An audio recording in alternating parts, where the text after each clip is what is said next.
Good evening to all and welcome. Today we are going to discuss in this session we are going to discuss on one of the famous poet of romantic period of romantic age is John Keats. He was born in 1795 and died on 1821.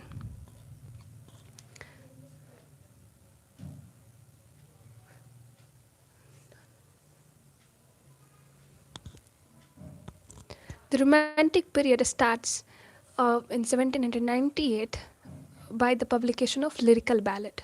Lyrical Ballad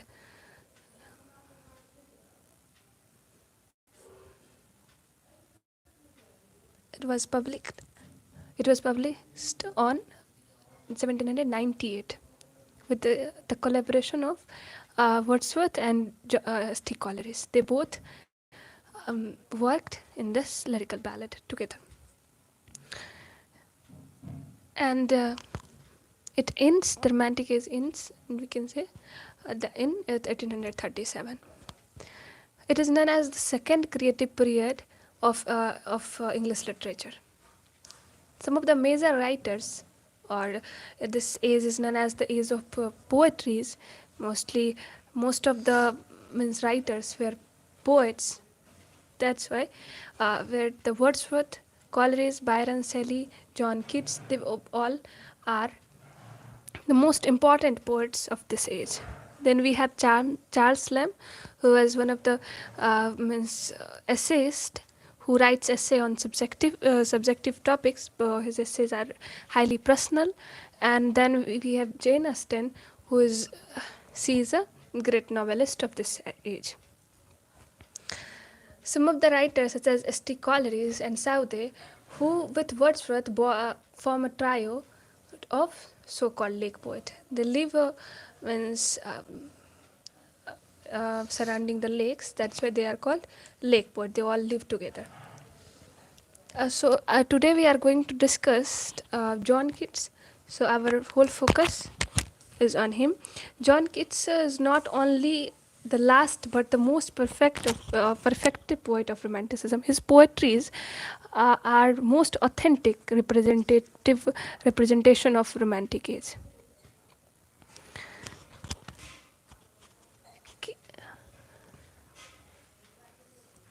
He was the great devotee of beauty. His most of the work, he never Keats live apart from men and from all the political measures, worshipping beauty like a devotee, perfectly content to write what was is in own heart, or to reflect some splendor of the natural world as he so dreamed to be. So his poetries are not, or his works are not didactic. He doesn't want to teach anything through his work. All of his work is the product of his imagination, his dream, and how he want or his fancy, how he want world in his imagination. Romantic age poetries are a shift, because in new classical period, the poetries are in the form of prose. Poetry itself become proesic, like Alexander poetry, Rape of the Lock, or essay on man, or essay on criticism. It is mostly in didactic. It wants to teach something, or its purpose is to correct. But during this time, there doesn't mostly, if we talk about John Keats, he doesn't have any purpose. He doesn't have any his poetry doesn't have any utility or any other purpose more than getting pleasure, or getting ecstasy from it. So the Romantic age poetry is characterized by the shift from structure, intellect, and reason toward the freedom of thought and expression beside idealization of nature. So there is the idealization of nature. All the elements of nature were idealized. They were personified. But beside this, the expressions or the thoughts get freedom through the writing of writers in this era. The term romantic is coined by Friedrich Schlegel. It is known as the second creative period of English literature, as we have discussed it. By the publication of Lyrical Ballad in 1798 and by the accession of Queen Victoria, it was this period was end, and this period was started by the publication of lyrical ballad. John Keats, as a romantic poet, uh, if we discuss him, he was, as we have discussed, that he was born in 1795 and died in 1821. His poetries are most authentic representation of romanticism. Means if we can understand his poetry, then we will easily be capable to understand the spirit of the age. As William J. Long stated, that the sense of romanticism was, it must be remembered that literature must reflect all that is spontaneous and unaffected in nature and in man, and be free to follow its own fancy in its own way. It means that if we focus in such in this on this quotation, like if we have to understand this,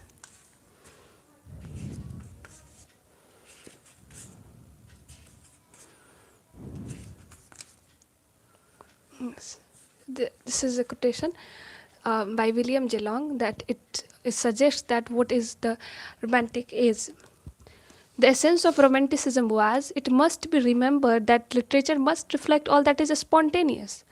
Spontaneous means that is not any mediated and that doesn't have any purpose. It's just a very quick, without any premeditation, and unaffected in nature, which cannot be affected by any turmoil or any problems and pains of in the life in man, and be free to follow its own fancy in its own way. So this quotation reflects, or we can say it extracts all the feelings and all the that we feel, or all the essence of the age, or the spirit of the age. Means कि जो भी चीज़ spontaneous है, it is very quick, and that is unaffected, that cannot be affected by, उसको कोई भी चीज़ affect नहीं कर सकता है, या तो नेचर का एलिमेंट हो या मैन के अंदर हो, और वो अपना जो भी उसका फैंसी है और इमेजिनेशन है उसके लिए वो फ्री हो फॉलो करने के लिए. तो ये है स्पिरिट है इस एज का. And then if we are capable to understand this quotation, we will easily be able to understand the spirit of this age. His poetries are pure romantic. Romantic means here that his poetries explore the beauty in nature. He never portrayed social turmoil and conflicts in his poetry. He doesn't want to correct something through his poetry. So there is no any corrective purpose or didactic purpose of his poetry. Something through literature, he never wants to, never uses literature to correct, literature as a tool to correct the society as other writers do, or as in the new classical period, all of the writer mostly want to correct or want to teach something through their work. He was a sensuous poet, means that if we read his poetry, it appeals to our senses. It appeals to our five senses, and it mostly captivate and involve our senses through the lines or through his works. He worshipped nature. He believed that nature is the real source of pleasure. According to him, truth is beauty and beauty is truth. Everything that is beautiful, it must be true. So his quotation suggests that for him, something which is beautiful, it must be true. If it is not true, then it cannot be beautiful. So we can understand through this quotation that truth is beauty and beauty is truth. What is his philosophy towards life? Then he always wants to explore the unexplored truth or the unexplored beauty through his poetry. So through his poetry, he doesn't want to correct or he doesn't want to teach something.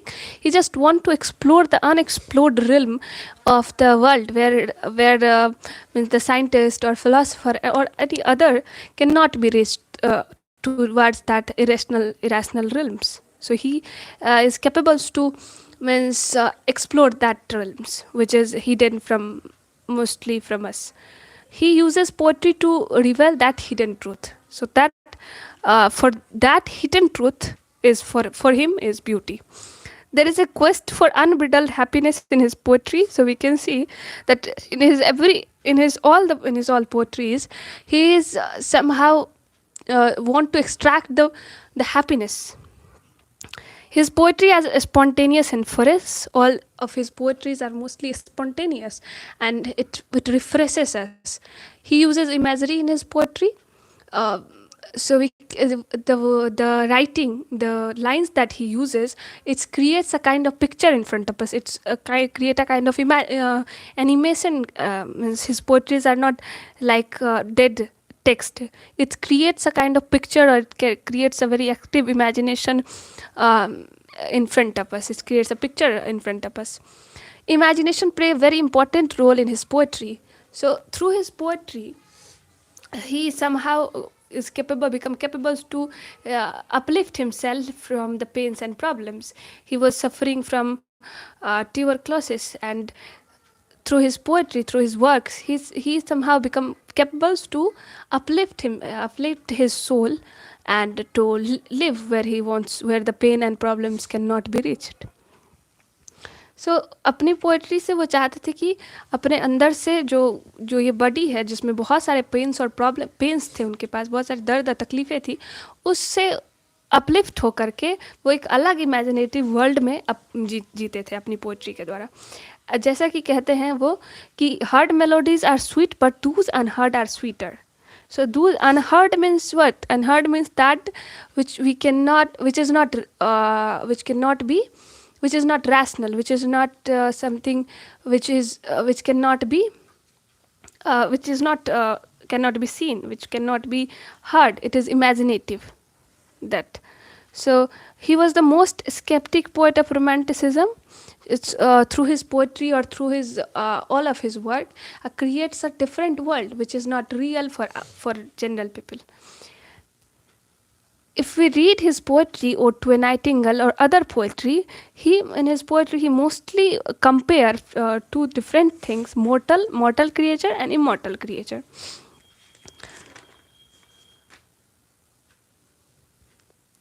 As we know that others, Walter Peter and other Immanuel Kant, both have said that music is the most ideal, that every person who is true, every piece of art is a kind of embodiment, or we can say of that music.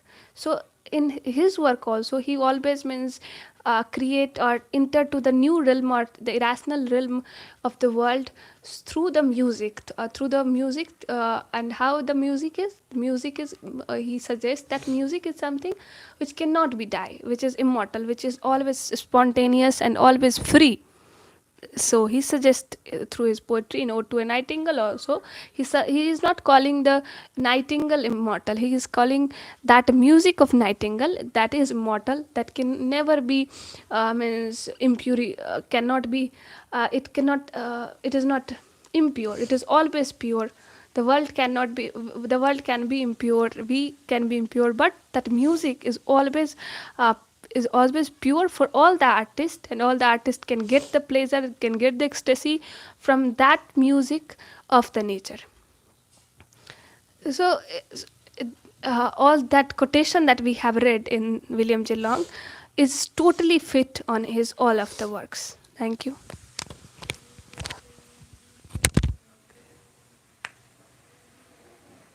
Okay.